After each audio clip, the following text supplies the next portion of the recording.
Listen, I feel like I blinked and I was in my 30s. And there are some mindsets that changed for me while I'm in my 30s that would have served me very well in my 20s. First up, if you're mad at them, we're all mad at them. Yeah, no, I understand that that was a thing for me in my 20s, but in my 30s, I'm not mad at them. Baby, I refuse to let your lessons block my blessings. So I'm not about to be mad at folks and hold on to grudges and have an offense because that's what you're dealing with. I don't have to be up in nobody's face. I don't have to be mad at anybody. I don't want anybody to mishandle you or hurt you, but I'm not mad at them. I don't have to like what they did to you. I don't have to like what they said to you, but I'm not going to sit here and hold a offense and grudges.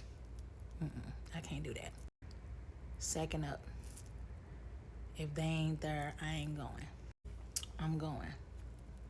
Now that that's out. The number of rooms I've been blessed in or God has sent me in with people I didn't know, I'm not going to be in that space where if my people ain't there, I ain't there.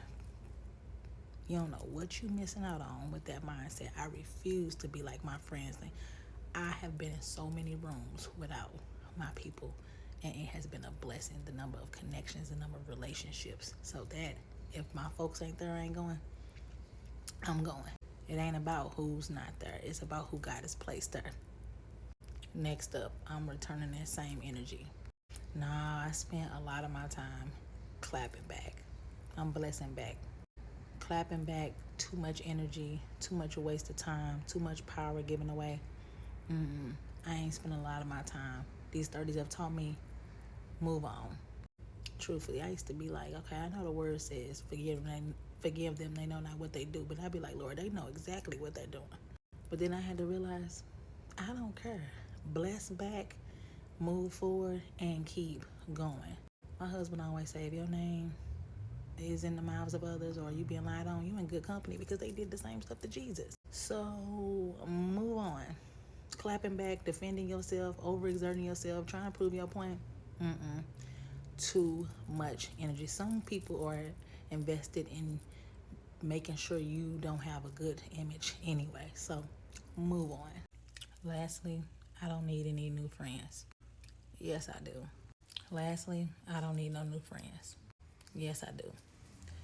I honor my friendships at every season, at every turn, and appreciate everything every relationship has offered to me. I got relationships that have stood the test of time from when I was in my early teenage years all the way up to these 30s. But guess what? I had to welcome some new friends. New friends and mindsets. You have to have buckets in business, in relationships, in finances, in God. Baby, if I didn't welcome no new friends, I wouldn't have not been able to elevate to the woman that I am today. So that no new friends thing, baby, if they're not making you better, if they're not pushing you to become who God has called you to be, if they're not pushing you in to be successful, pushing you and lifting you in life to become a better version of the person that you are, you need some new friends. So I had to break that mindset off. I was like, no, I got mine. I'm cool. I needed some more. So these 30s have taught me so many things. What have your 30s taught you? Because we're growing out here, okay?